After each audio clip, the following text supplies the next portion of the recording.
The old asylum loomed over the small Ohio town like a grim sentinel from a bygone era. It had been decades since the facility had been closed down, but the stories surrounding it refused to fade into obscurity.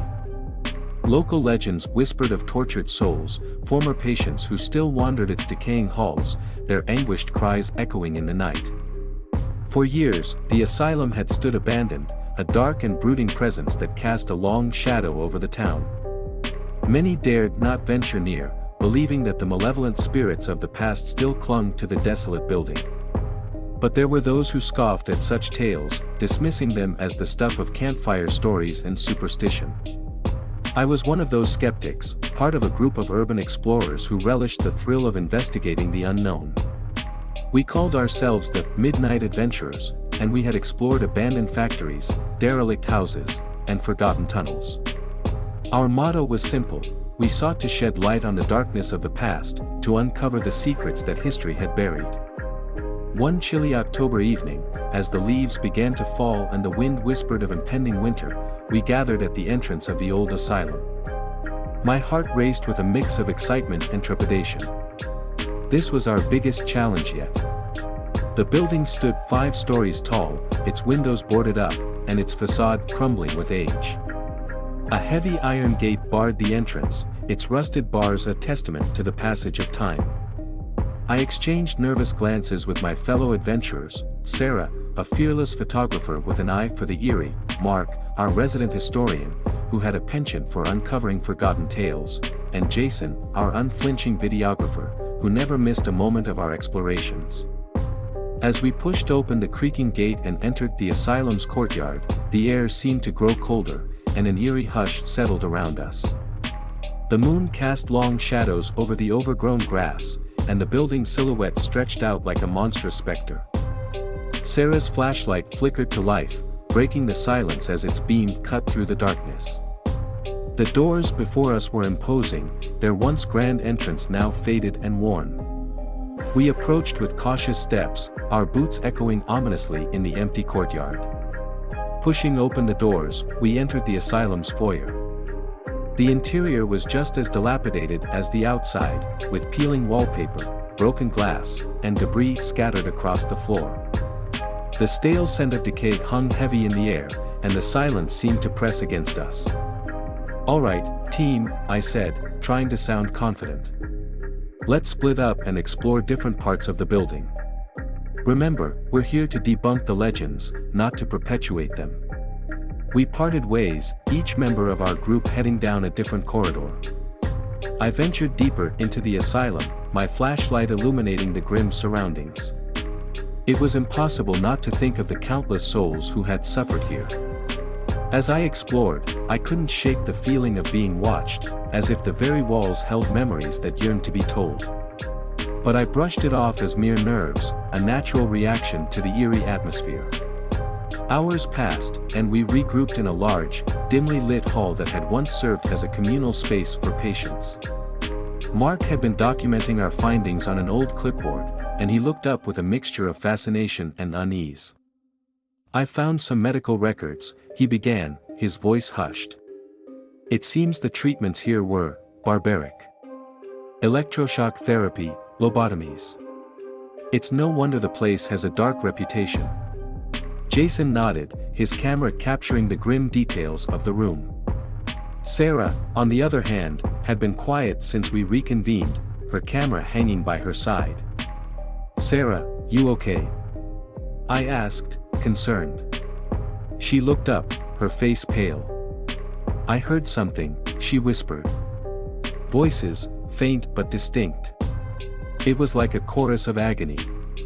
Mark and I exchanged uneasy glances. "It could be echoes," I offered. "Sound carries strangely in these old buildings." But even as I said the words, doubt crept in. The legends had warned of voices, of tortured souls who still roamed these halls.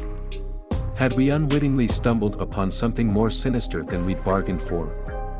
We decided to continue our exploration, albeit with more caution.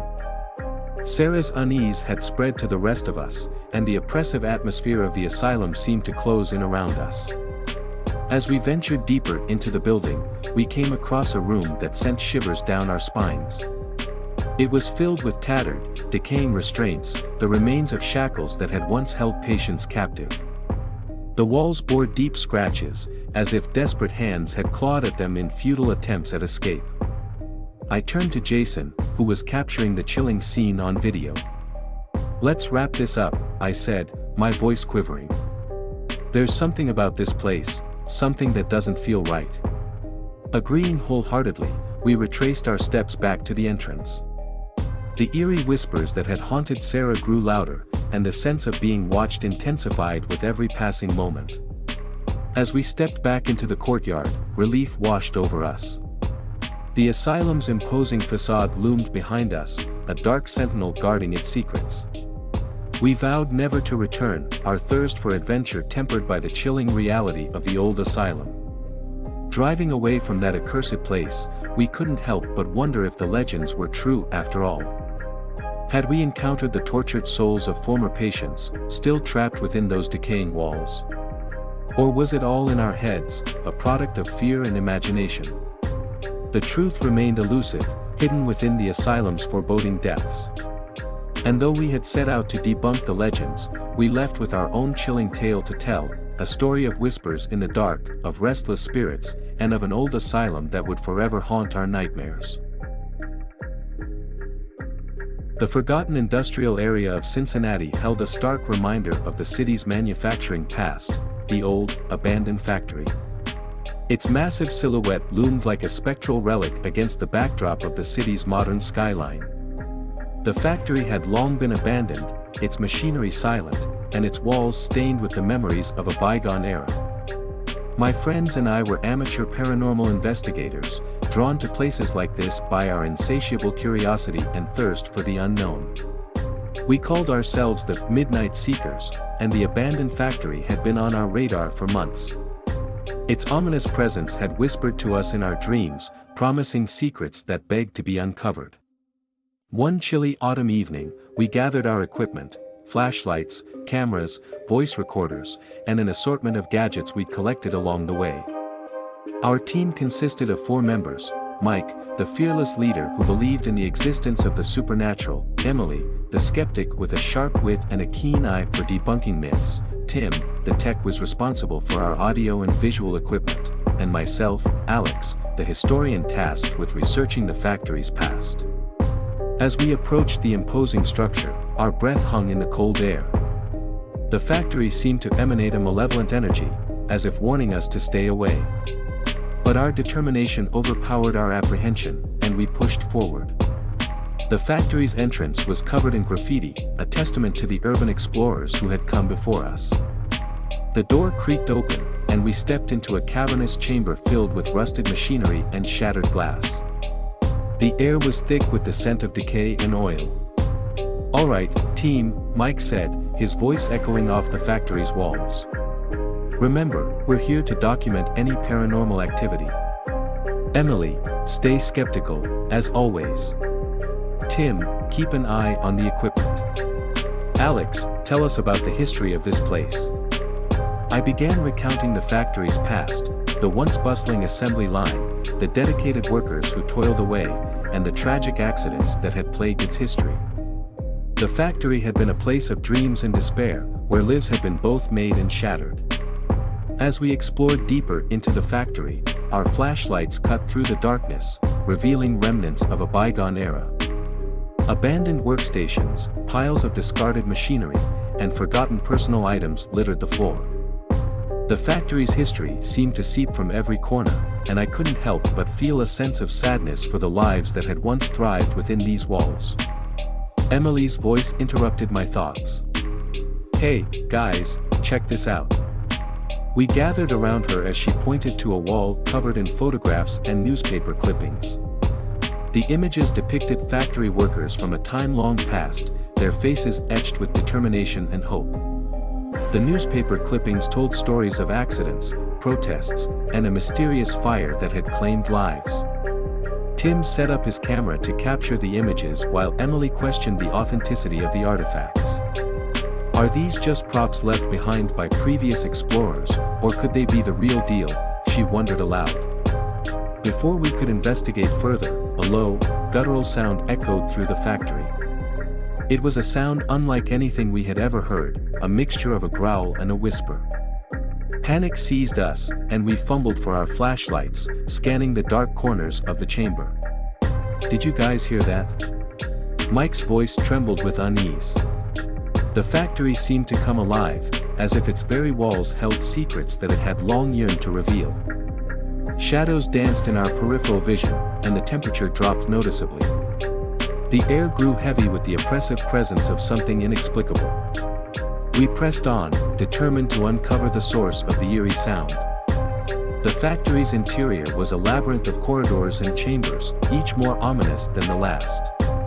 It was easy to get disoriented, and the oppressive atmosphere weighed on us like a leaden shroud. In one particularly decrepit chamber, we stumbled upon a series of old documents, neatly arranged on a dusty table. They detailed the factory's history, including the tragic accidents, labor disputes, and the fatal fire that had led to its closure. But one document stood out, a diary, its pages filled with handwritten entries. As I leafed through the brittle pages, the words revealed a chilling tale of despair and malevolence.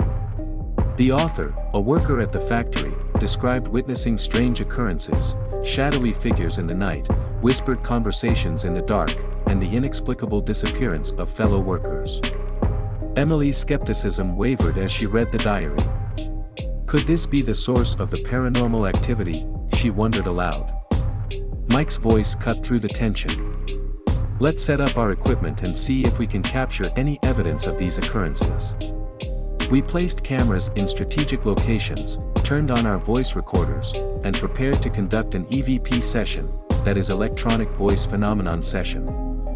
The factory's oppressive atmosphere weighed on us, and we couldn't shake the feeling that we were not alone. "Is there anyone here with us?" Mike asked, his voice quivering slightly. We listened intently, but the only response was the faint echo of our own breaths in the cold, stale air. Mike persisted with his questions, determined to make contact with whatever entity might be present. "Did something terrible happen here? Can you give us a sign?" As the minutes passed, our patience wore thin. It seemed as though our efforts were in vain, and the factory's secrets remained hidden. Just as we were about to give up, a faint whisper echoed through the chamber, barely audible but unmistakably there. Emily's eyes widened. "Did you guys hear that?" We rewound the voice recorder and played back the recording. The whisper was clearer this time, a chilling voice that seemed to emanate from the very walls of the factory. "Get out." The words sent shivers down our spines. It was a command, an ominous warning that we couldn't ignore. Panic set in as we scrambled to collect our equipment, our hearts pounding with fear. As we rushed toward the exit, the factory seemed to come alive around us. Shadows danced and twisted, and the oppressive presence that had haunted us grew stronger. We could feel eyes upon us, malevolent and unrelenting. We burst out of the factory, gasping for breath in the cool night air. The old structure loomed behind us, its secrets still intact. We had come seeking answers, but all we had found was terror. As we stood outside, catching our breath and processing the chilling encounter, a sense of unease settled over us. The factory's dark history and the inexplicable events we had witnessed left us with more questions than answers. The forgotten industrial area of Cincinnati had revealed its horrifying secret, and we were left to grapple with the knowledge that some mysteries were never meant to be uncovered. The abandoned factory would forever remain a haunting enigma, a place where the past and the paranormal converged in a nightmarish dance of fear and uncertainty.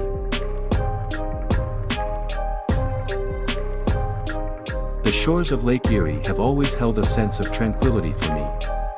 The serene waters, the gentle lapping of the waves against the shore, and the breathtaking sunsets that painted the horizon in fiery hues, it was the perfect escape from the chaos of urban life. But that serene facade masked a chilling truth, one that I would come to uncover in the most harrowing of ways. I was Detective John Harris, a seasoned investigator with a track record of solving some of the toughest cases in our quiet lakeside town. But nothing could have prepared me for the mystery that would soon consume my life and shatter the sense of peace our community held dear. It all began with a series of unexplained disappearances along the lake's edge.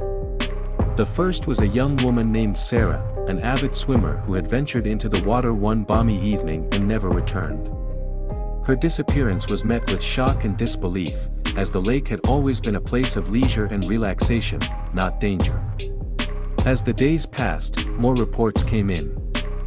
Families and friends scoured the shoreline, their anguish growing with each passing hour. But the lake refused to yield its secrets, and the missing remained lost to its depths. It was on a gray, overcast morning that I received a call from Chief Anderson. He was a grizzled veteran of our small police force, a man who had seen his fair share of tragedies. His voice was heavy with concern as he briefed me on the situation.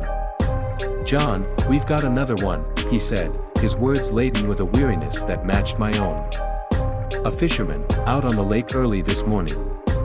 His boat washed ashore, empty. No sign of him anywhere." I knew this wasn't an isolated incident anymore.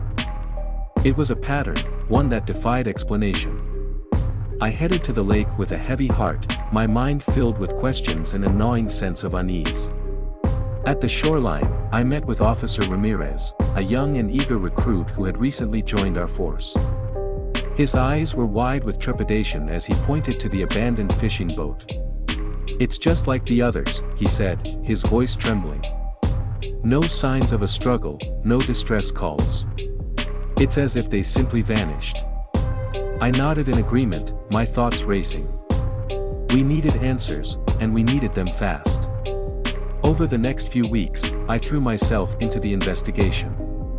I interviewed witnesses, combed through forensic evidence, and consulted with experts from neighboring towns. But no matter how hard I tried, the puzzle pieces refused to fit together. Rumors began to circulate among the townsfolk, whispers of a malevolent force that dwelled beneath the lake's surface. Some claimed it was the vengeful spirit of an ancient Native American tribe, while others believed it to be a monstrous creature lurking in the depths. I dismissed these tales as mere superstitions, but as the disappearances continued, doubt crept into my mind. One evening, as I stood on the shore, gazing out at the dark expanse of Lake Erie, I felt an inexplicable chill crawl down my spine. The water, once a source of comfort, now seemed like an ominous abyss, concealing secrets that begged to be revealed. It was then that a local fisherman approached me, his weathered face etched with fear. He spoke in hushed tones, as if afraid of being overheard. "You won't believe me, detective," he said, "but I've seen it." "Seen what?" I asked, my curiosity piqued. "The creature," he replied, his voice trembling. "A massive, serpentine beast that rose from the depths. It had eyes that glowed like burning embers, and it took my friend, dragged him under the water. I barely escaped with my life." I listened to his harrowing account, my skepticism warring with a growing sense of dread. If his story was true, then we were dealing with something beyond our comprehension. As the investigation continued, I decided to take a different approach. I reached out to marine biologists, experts in aquatic life who might be able to shed some light on the matter. One scientist, Dr. Evelyn Parker, agreed to meet with me. Dr. Parker was a woman of both intellect and bravery, someone who had dedicated her life to understanding the mysteries of the deep. She examined the evidence we had gathered and listened to the eyewitness accounts, her brow furrowing in concern. "Detective, what you're describing sounds like an ancient creature known as the Lake Erie serpent," she said. "It's a legend among the Native American tribes of this region, a serpent-like entity said to inhabit these waters for centuries." I couldn't believe what I was hearing. A legend? But legends were mere stories, tales told to frighten children around campfires. Dr. Parker continued, "The legend speaks of a creature that only surfaces during times of great turmoil, when the balance of nature is disrupted. It's said to be a guardian of the lake, a protector of its secrets." My skepticism wavered, and I began to consider the possibility that there was more to this mystery than met the eye. As Dr. Parker and I delved deeper into our research, we uncovered startling connections between the disappearances and the legends of the Lake Erie serpent. The disappearances had all occurred during periods of environmental distress, pollution, changes in water temperature, and disturbances to the lake's ecosystem. It was as if the creature, if it truly existed, was reacting to these disruptions, exacting some form of retribution. But understanding the creature's motivations was only part of the puzzle. To truly solve the case, we needed to find a way to communicate with it, to reach a peaceful resolution that would spare further loss of life. Our breakthrough came during an underwater expedition, where we employed cutting-edge sonar technology to scan the lake's depths. The images we captured were both awe-inspiring and terrifying. There, on the sonar screen, we saw it, a massive, serpentine form, its eyes glowing like burning embers in the frigid darkness. It moved gracefully through the water, its presence undeniable. Dr. Parker and I made a daring decision. We would attempt to communicate with the Lake Erie serpent, to understand its grievances and find a way to restore balance to the lake. With the help of marine biologists and experts in animal behavior, we devised a plan to send acoustic signals into the water, mimicking the sounds of injured prey. If the creature truly was a guardian of the lake, as the legend suggested, it might be compelled to respond to the distress signals. For days, we waited, our equipment poised to detect any response from the depths below. The townsfolk watched with a mixture of hope and trepidation, their faith in our mission wavering. And then it happened. A low, resonant hum echoed through the water, followed by the unmistakable presence of the Lake Erie serpent. It emerged from the depths, its massive form silhouetted against the setting sun. Dr. Parker and I watched in awe as the creature approached, its eyes locked onto us with an eerie intelligence. It was a moment of reckoning, a bridge between two worlds, one of myth and legend, and the other of science and understanding. As the days turned into weeks, we communicated with the Lake Erie serpent, slowly unraveling its grievances and finding ways to address the environmental issues plaguing the lake. It was a delicate balance, a negotiation between human and legend, but one that ultimately bore fruit. The disappearances ceased, and a sense of calm returned to the shores of Lake Erie. The town's residents, once haunted by fear, could once again find solace in the tranquil waters. The legend of the Lake Erie serpent remained, but it was no longer a harbinger of doom. Instead, it became a symbol of the delicate balance between humanity and the natural world, a reminder that even the most enigmatic of creatures could be understood and protected.